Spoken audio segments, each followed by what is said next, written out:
మనం ఉండే ఈ కాలాన్నే కలియుగం అని అంటాం. అసలు కలి ఎవరు, కలి ఎలా జన్మించాడు, అలాగే కలి మనలోకి ఎలా రాగలుగుతాడు, అలాగే కలి బారి నుంచి తప్పించుకోవాలంటే మనం ఏం చేయాలి, ఇలాంటి మరిన్ని విషయాలు ఈ వీడియోలో తెలుసుకుందాం. వీడియో అయితే పూర్తిగా చూడండి. నచ్చితే తప్పకుండా లైక్ చేయండి, సబ్స్క్రైబ్ చేసుకోండి.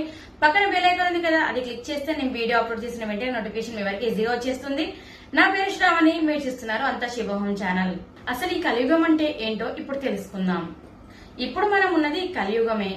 ఈ కలియుగంలో మొత్తం 4 యుగాల సృష్టిలో ఈ 4వ యుగమే కలియుగం. అది కలికి సంబంధించిన యుగం. ద్వాపర యుగంలో అన్న చెల్లెలకు పుట్టినవాడే ఈ కలి. ఈ కలి పురుషుణ్ణి ఇతను నడిపించే కాలాన్నే మనం కలియుగం అని అంటాము. ఈ యుగం మిగతా యుగాల కంటే భిన్నంగా ఉంటుంది. మిగతా యుగాలలో సత్యం, ధర్మం 4 పాదాల మీద నడిస్తే ఈ యుగంలో ఒక కాలు మీద కూడా ఉండదు. ఇక ఈ యుగం అయిపోయే తర్వాత ఈ యుగం మొత్తం అంతమై మళ్లీ సత్యయుగం మొదటి నుంచి ప్రారంభమవుతుంది. ఈ కలిపురుషుని ప్రభావం వల్ల భూమిపై చాలా అనర్థాలు జరుగుతాయి. చాలా దారుణంగా మారిపోతుంది. వేద మంత్రాలు అనేవి మనకు వినిపించవు. పితృదేవతలకు శ్రాద్ధాలు పెట్టడం కూడా మర్చిపోతారు.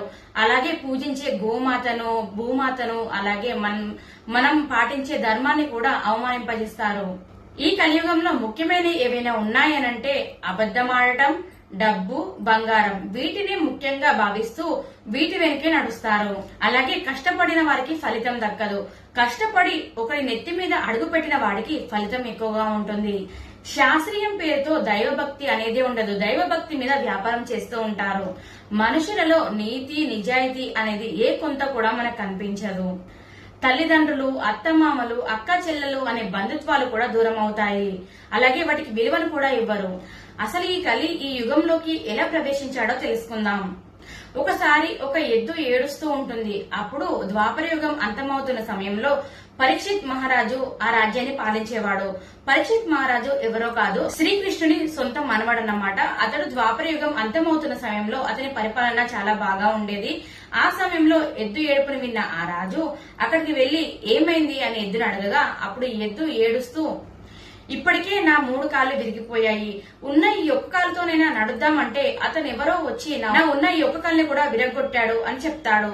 అప్పుడు ఆ రాజు అనుకుంటాడు, నువ్వు ఎవరికి హాని కల్పించవు, ఎవరు తినని గడ్డి నువ్వు తింటావు, ఎవరు తాగిన నీరు నువ్వు తాగుతావు, నీ వల్ల అతనికి ఏం ఉపయోగం అని నీ కాళ్ళు విరగొట్టాడు అని చెప్పి రాజు అడగడంతో అప్పుడు ఎద్దు రాజుతో ఇలా అంటుంది, ఇప్పుడు వచ్చే యుగంలోకి నేను అడుగు పెడదాం అనేసరికి అతను ఎవరు వచ్చి నిర్దాక్షిణంగా నా కాలు విడిచేశాడు అని చెప్పనడంతో అప్పటికే పరీక్షిత్ మహారాజుకి అతను ఎవరో కాదు, కలి అని అర్థమవుతుంది. అలాగే ఈ ఎద్దు కూడా ఎవరో కాదు, ఆ ధర్మదేవతే. అంటారు కదా, ధర్మం 4 పాదాల మీద నడుస్తుంది అని చెప్పి. 3 కాలాలు అయిపోయాయి కాబట్టి అప్పటికే ఆ ఎద్దుకు 3 కాళ్ళు పోతాయి. ఇక ఉన్నది ఒకటే కాలు, అది కూడా కలియుగంలో అడుగు పెట్టాల్సింది. ఆ ధర్మం అనే అడుగు పెడితే కలియుగంలో ఎంతో కొంత ధర్మం ఉంటుంది అనే భావనతో కలి ఆ ఉన్న ఒక్క కాల్ని కూడా విడిచేస్తాడు. ఇక ఆ విషయం తెలుసుకున్న రాజు, ఎలాగైనా నేను శిక్షించిన వారిని నేను ఊరుకోను, వాళ్ళ భుజాలైనా విరగొడతాను అని చెప్పి కలిని బంధించి కలిని చిత్రహింసలు పెడుతూ ఉంటాడు.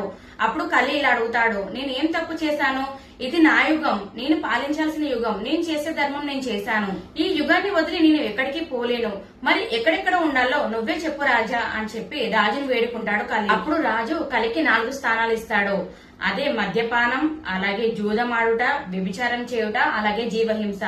ఈ 4 చోట్లు ఎక్కడుంటాయో అక్కడ నువ్వు ఉండొచ్చు అని కలికి వరం ఇస్తాడు. ఈ వరం కూడా ఎందుకు ఇచ్చాడంటే ఈ మహారాజు చేసే పాలనలో తన ప్రజలందరూ కూడా ఇలాంటి తప్పులు చేయాలనే నమ్మకంతో ఆ కలికి వరం ఇచ్చాడు. కానీ ఆ 4 వరాలు కాస్త 8 వరాలుగా మారిపోయాయి. అది ఎలా అంటే, జూదం ఆడుతున్నప్పుడు అబద్ధాలు మాట్లాడడం, ఇక మద్యం తాగుతున్నప్పుడు అహంకారం, మదం మన శరీరానికి పట్టడం, వ్యభిచారం నుంచి కామంలోకి, అలాగే హింస నుంచి క్రోధంలోకి, ఇలా మరో 4 స్థానాలను కూడా ఆక్రమించాడు కలి. ఇవే కాకుండా మరొక స్థానం ఇవ్వమని కలి కోరగా అప్పుడు ఆ రాజు, సరే నువ్వు బంగారంలో ఉండొచ్చు అని ఆ వరం కూడా ఇస్తాడు. బంగారం ఎవరి దగ్గర ఉంటుందో గర్వం వెంటనే వాళ్ళ దగ్గరకు వచ్చేస్తుంది. ఇది కూడా ఒక చెడు వ్యసనం లాంటిదే. కాబట్టి మొత్తం కలికి 9 స్థానాలు లభించాయి. ఈ కలి ప్రభావం వరములు ఇచ్చిన ఆ పరీక్షిత్ మహారాజు మీద కూడా పడింది. మహారాజు దరిదాపుల్లో కూడా రాలేని కలి ఒక్కసారిగా రాజు కిరీటాలు, బంగారు ఆభరణాలు పెట్టుకునేసరికి అతనిలో కూడా కలి ప్రభావం పెరిగింది.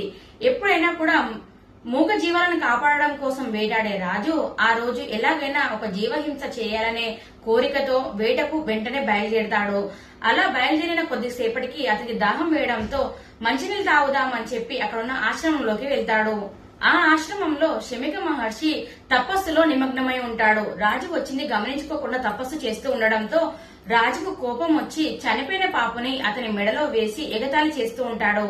దానిలో తపస్సు నుంచి కోలుకున్న మహర్షి అతన్ని చూసి కోపంతో నా కొడుకు శృంగి చేతిలో నీ మరణం తప్పక ఉంటుంది అని చెప్పిస్తాడు. తిరిగి ఇంటికి వచ్చాక మహారాజు పైన కిరీటం ఆభరణాలన్నీ తీసి పక్కన పెట్టడంతో అతనిలో ఉన్న కలి బయటికి రావడంతో మహారాజు చేసిన తప్పుకి పశ్చాత్తాపడుతూ బాధపడుతూ ఉంటాడు. కలిని నియంత్రించే శక్తి ఆ మహారాజుకున్నా కూడా కలి చేతిలోనే చివరికి మరణాన్ని తెచ్చుకున్నాడు. చూశారు కదా కలి ప్రభావం మనుషులపై ఎంత తీవ్రంగా ఉంటుందో. మరి ఈ కలి నుంచి ఎలా తప్పించుకోవాలి, కలి మనలోకి రాకుండా ఉండాలంటే ఏం చేయాలి అనేది కూడా తెలుసుకుందాం. ఈ కాలం పేరే కలికాలం. కలి ఎలాగైనా మనల్ని వెంటాడుతూనే ఉంటాడు. కానీ కలి వారి నుంచి కొంతలో కొంతైనా తప్పించుకొని మనం ధర్మంగా బ్రతకాలి అంటే ఎంతో కొంత చిన్న చితగా సాయాలు చేస్తూ ఉండాలి. ఈ కలియుగంలో ధర్మం అంటడిగిపోయింది. మనకి ధర్మం ఎక్కడ చూసినా కూడా ఒక 100%లో ఒక 10% కూడా మనకు కనిపించదు. కాబట్టి కొంత పేదవాళ్ళకి లేకుంటే మూగ జీవాలకి దానాలు చేయడం లాంటివి చేస్తే కలివారి నుంచి మనం తప్పించుకోగలుగుతాం. ఈ కలియుగంలో రోజుకు ఒక్కసారైనా కూడా దైవనామ స్మరణ చేయడం వల్ల కూడా కలివారి నుంచి కొంతలో కొంతైనా తప్పించుకోగలుగుతాము. అలాగే పెద్దలకు శ్రాద్ధ కర్మలు మర్చిపోకుండా చేయడం, దాన ధర్మాలు చేయడం. మనకి ఉన్న దాంట్లో చేయండి. మీ దగ్గర ఒక 10 రూపాయలు ఉంటే రూపాయి దానం ఇవ్వండి. లేదు మేము దానం చేయలేము అనుకుంటే గోమాతకి గడ్డి తినిపించండి,